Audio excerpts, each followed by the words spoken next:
everyone, Nubkeks here and welcome back to Heroes of the Storm. Hope you're having a good day. Today we are going to be playing as Arthas. So I put Arthas up real high on my tier list when I made the tier list there a couple of weeks ago. It's a little bit out of date now because there's been a patch in the meantime, but that's okay. And indeed, actually, if you check out the team comps, you'll see in this game we're going to see a few people taking some of the heroes that were buffed in the recent patch out for a spin. Specifically on the enemy team, we're going to see a Gul'dan and an Arthas, who have both been buffed, actually, in the last patch and are a little bit stronger now. But I put Arthas very high on my tier list, and it was one of the disputed things, I suppose. People were saying, oh, he shouldn't be there, or he should be there, whatever. So I thought, hey, what the heck, you know, we'll play a game of Arthas, we'll go play him. You can see I was texting someone at the start of the game, so I was a little bit late to the fight, you know, just a little bit late, so that's not ideal. But this Uther is out of position, he is going to fall. Awesome. Looks like we might even get another kill here, maybe. Or maybe I'm gonna die. Oh. Arthas is coming for me. Arthas is coming for me, but Kerrigan gets revenge. Thank you, Kerrigan. Zerg is greater than Protoss. Thank you very much. Yeah, Arthas is really nice. You can see I'm actually running him as a solo warrior here in this game. He's also really good as a second warrior, as a bruiser. Like really good, in my opinion. So Arthas' strengths and weaknesses. He's got pretty good AoE damage. He's pretty good solo laner. He's got pretty good wave clear, you know, for a warrior. And he's also one tanky son of a gun. If you build him right, he is one tanky son of a gun. And kind of deceptively tanky as well. And I don't know, I just love the feel of this character. He feels like the Lich King. He feels like this big, slow, you know, just, oh, he just feels big and powerful and slow, and it's like, alright, you can fight me, I'm just gonna smack you in the face, I'm gonna soak up all this damage. That was a very bad gang from Dahaka. Oh boy, there we go, we're gonna finish him off with the root. Very nice indeed. Yeah, I just love the feeling of Arthas. He feels like the Lich King, you know what I mean? He just feels like it's so cool. Now I am rocking, as you can see here, I'm rocking this, well, my camera doesn't really want to cooperate as I come in for a gank. I'm rocking this beautiful Crown Prince Arthas skin. It takes me back. Warcraft 3 was one of my favorite kind of like childhood movies. I think I've knocked the camera off me. There we go. One of my favorite what kind of like a movie? Childhood games. I love that. I love Warcraft 3. I thought it was so good. And Crown Prince Arthas was one of the highlights. Basically the first sort of hero you play in that game. So pretty epic to come back and have that Crown Prince Arthas skin in this game too. It also changes his voice, which is pretty nice. It's basically like what he looks like in the last mission of the human campaign from Warcraft 3. When he's got Frostmourne, but he's still human. It's pretty cool. So I think a couple of our teammates died, and Illidan, where Illidan is being a bit pessimistic. He's like, "Well, dragons are weak early." I was like, "Dude, don't worry, dude. We're not gonna lose the dragon. It's fine. Things are fine. Don't worry about it. We're gonna be okay."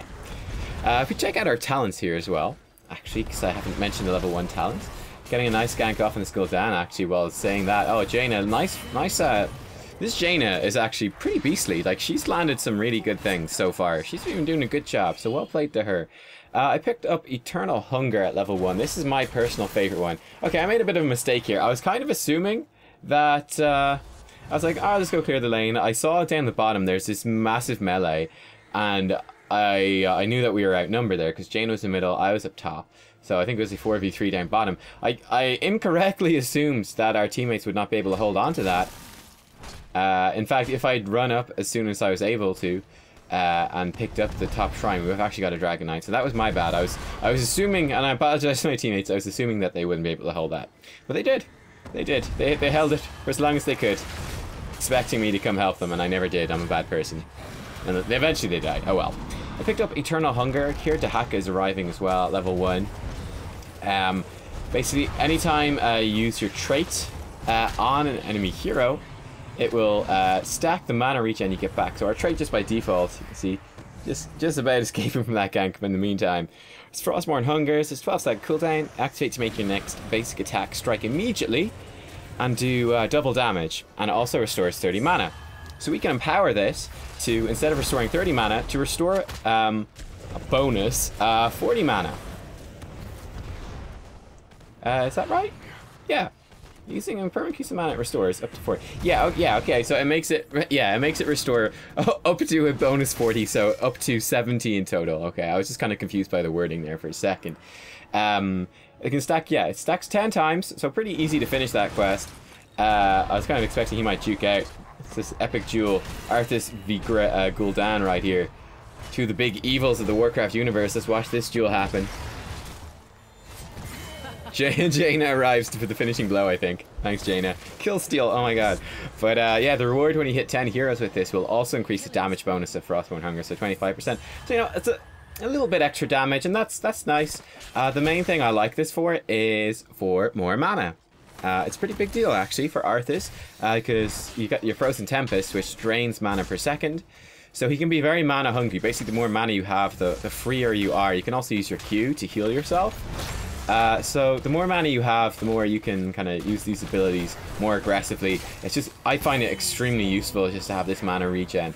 I remember when they first reworked Arthas, I was assuming that this would be by far the worst. So I was kind of looking at this going, oh, like that reward kind of sucks. And his other level 1 talents are pretty decent. But this has definitely become my firm favorite. I really like it. This is my favorite Arthas build, by the way. I try to go for something along the lines of this in every game if I can. I don't like the Q build at all. This is the one I like. So Eternal Hunger is awesome. More mana back, which just helps you a lot. And basically what you want to do with using Frostmourne Hungers as well, if you don't know, is you want to land a normal basic attack, then activate your trait, because as you say, it makes your next basic attack strike immediately. So instead of yeah, basically it lets you churn out even more sort of damage per second, because instead of waiting for like your basic attack cooldown. I keep expecting these people to be juking and they never do. So yeah, I've missed a few of those. But I'm just gonna bully Li Ming off this. And you can see just the power of Arthas. I'm like, yep, just gonna go smack Li Ming in the face. And she can't do anything against me here. I'm just crushing her. It's kind of crazy. At level 4, I love this one, Biting Cold. Makes your Frozen Tempest, so your E, which is this AoE around you, do 30% more damage. That's a lot more damage. There we go. Got the juke that time. I was like, she's not going to face... Whoa, that Ring of Frost. Oh, that Ring of Frost. Oh boy, and I'm just going to go straight for these bruisers, because why not? Why not? We're going to get the Dragon Knight now, I'm pretty sure, so... yeah, we did get the Dragon Knight. We're going to have bruisers to go with it. I was kind of expecting Jaina might come help me with this, but that's okay. And then at level 7, Rune Tap. So every third basic attack heals you for 4% of your maximum health. This gives you a lot of sustain, like a lot of sustain. And again, it's kind of sneaky sustain that people don't always factor in, because it's kind of this little heal that kind of comes in by surprise. It can kind of stack up over the course of a team fight, you know, and also works well with your Frostmourne Hungers. So yeah, you can get off a few attacks, and over the course of the team fight, that might add up to like 20% more health or something, you know. It's not bad by any means. Level 10, we're going to get Army of the Dead. You can see when I get blinded by Arthas, I'm just trying to kind of body block him and just maintain my E on him. Frozen Tempest. Okay, it's not telling us here, but it does slow a target when it's on them, which is pretty damn good. Yeah, this Dahaka, he's in deep. Oh, I think he's actually going to get out. Is he? No. No, he doesn't. He doesn't. Looks like Uther's gonna die as well, yep. Nice work, team. Oops, sorry. Move that camera a little bit so you can see. There we go. Back to me. Army of the Dead, level 10. Long cooldown, 100-second cooldown. And summons ghouls that last 15 seconds. I'm not sure how many ghouls. It's like 8 or something like that. And you can sacrifice the ghouls to heal for a whole chunk of health. That's basically 10% of your health each ghoul heals you for. So again, this just makes you massively tanky, and you can just keep popping the ghouls. There's a bit of a cooldown on popping the ghouls. You can't like just go blah, blah, blah, a machine gun absorb all these ghouls. You'll see when I use it again. I've already used it. But yeah, this makes you much tankier. You can also get summoned Sindragosa. You pretty much definitely don't want that if you're the solo warrior. Army of the Dead is just too useful. It also does damage. The ghouls will attack stuff. So it adds up a little bit, but for the most part, it just makes you this super tanky. Nice cleanse. That was a nice cleanse. I think he's still got... Whoa! Kerrigan jumps across half the map to finish him off. Well done, Kerrigan. Alrighty. And then, what the heck? Seeing as we've hit level 13, let me cover that talent here as well. In this game, I went for Frigid Winds. It's not that great. You can also get... There's a few pretty good ones you can get level 13. I just picked this one in this particular game. So our Frozen Tempest, our E, will over time reduce enemy attack speed. Generally speaking, this is pretty weak. But the enemy team have an Artanis, and this is really going to mess up Artanis. So Artanis's tankiness is kind of intrinsically linked to him landing basic attacks, which refresh the cooldown of his shield. So, and we're going to have very long fights against Artanis because he is so tanky. This is going to like just shred his ability to tank. Here's the epic duel. You can see I'm just literally running right up to this Artanis. I'm like, yeah, I'm not taking no shit. I'm just going to kill you. I'm coming for you, Artanis. You see, he blinds me, so I'm kind of running in circles. It's important to dodge the backswing of his Q, if I can. So you're going to see me trying to do that as much as possible. I think I get hit by it here, unfortunately. It's kind of stuck between the towers and him, as it were. And yeah, we're doing a lot of damage to this Artanis, but that backswing of the Q, it will refresh his shield. You can see, ooh, not even close. Not even close. Popping my army of the dead there in the end to win that fight. Not even close. Yeah, there's about a 2-second cooldown between each use of your ghouls to heal yourself up. Yeah, I was hoping I'd be able to kill him without the need for my army of the dead. I almost had it.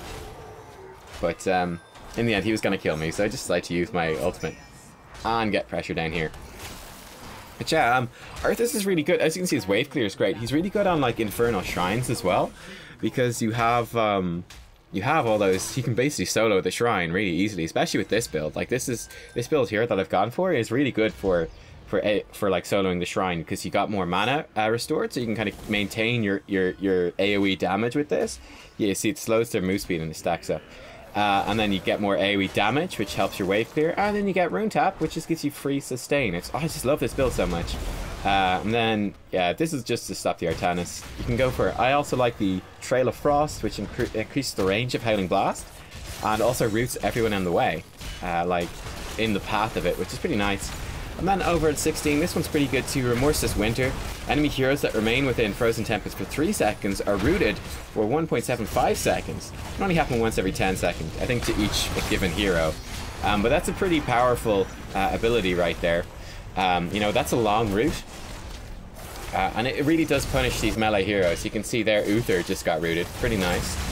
So you have this like, while your E is active, it's like this stacking slow. Which helps you keep it on it helps you maintain it, and then eventually, unfortunately that sucked right there. I had Army of the Dead. I think either I activated it too late, or it only just came off cooldown, but I died while it was still casting before I could pop that first the first ghoul there. That was really unfortunate. So I was kind of wondering why that fight went bad, and as you can see, it was like our Illidan had disconnected, so he wasn't really in the fight right there, so that's part of why that didn't work out so great. Illidan is saying Blizzard. So I helpfully contribute to this conversation by saying buzzards. There you go. But yeah, I mean, I think it's been a pretty good game of Arthas so far. I thought I played actually pretty well in this game overall. Yeah, I mean, he's just so cool. He's like this big tanky dude who's just...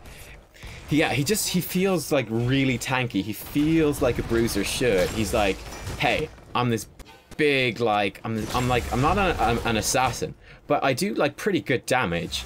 But I'm this big sort of slow but really meaty character. It's like, yeah, I'm here, I'm big, I'm strong.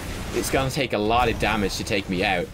And all the while I'm gonna be running at you, like doing this AoE damage, slowing you down, rooting you in place. I'm just healing myself up, like giving myself a lot of self-healing. And yeah, doing some pretty decent like AoE damage. He's pretty awesome. I think that was the first time we've actually seen Ring of Frost hit. I think he just got cleansed immediately. Wow, like they're really trying to save this Artanis. But a huge part of why Artanis is not having a good game here in the late game is that level 13 talent I picked up. Once that stacks up, it's really gonna ruin his day, basically. One thing about Arthas is he does have like quite a large hitbox, so do bear that in mind. He's a big dude, is Arthas. He's a big dude. He also has the worst master skin in the game, so that's an achievement as well in itself. The Haka comes in and just explodes. But you can see like just how much I'm just tanking up so much damage here. And like the enemy keeps thinking that they've got this. They keep thinking like, oh yeah, Arthas, he's almost dead. And I just keep healing. I had my I did have my heroic rocking there. The Army of the Dead was rocking for a while during the end of that fight. And then just those 4% max health chunks you're getting all the time from your basic attacks. Just, oh, he's so good. So good. So much sustain and self-healing. Oh, I love this hero so much.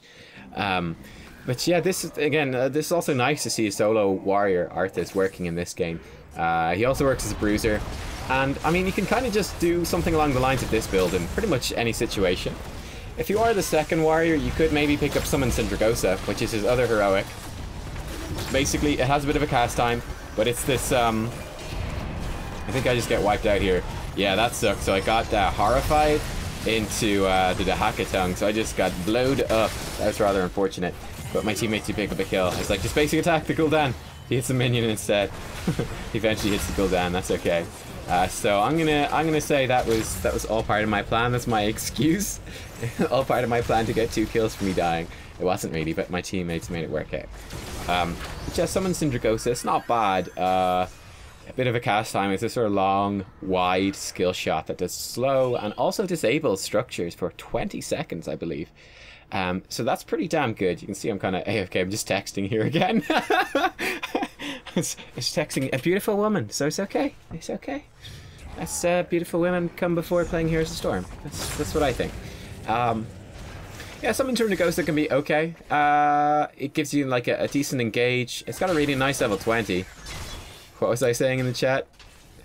That ring. Oh yeah. So if you like it, then you should have. I am a bit of a Summon Sindragosa fanboy. I do like it a lot. It's more exciting than Army of the Dead, let's put it that way. Army of the Dead it's really powerful, but it's kind of boring as a heroic in my opinion. It doesn't feel like that awesome. So yeah, I'm kind of texting again. I saw my teammates are doing stuff. I was like, they'll be fine. I felt like we were doing really well in this game, so I'm just texting, and I was just going to press the D key whenever I see it coming off cooldown while I'm texting with my other hand, and like that's literally all I'm doing right there. Top level Heroes of the Storm play right here, everyone.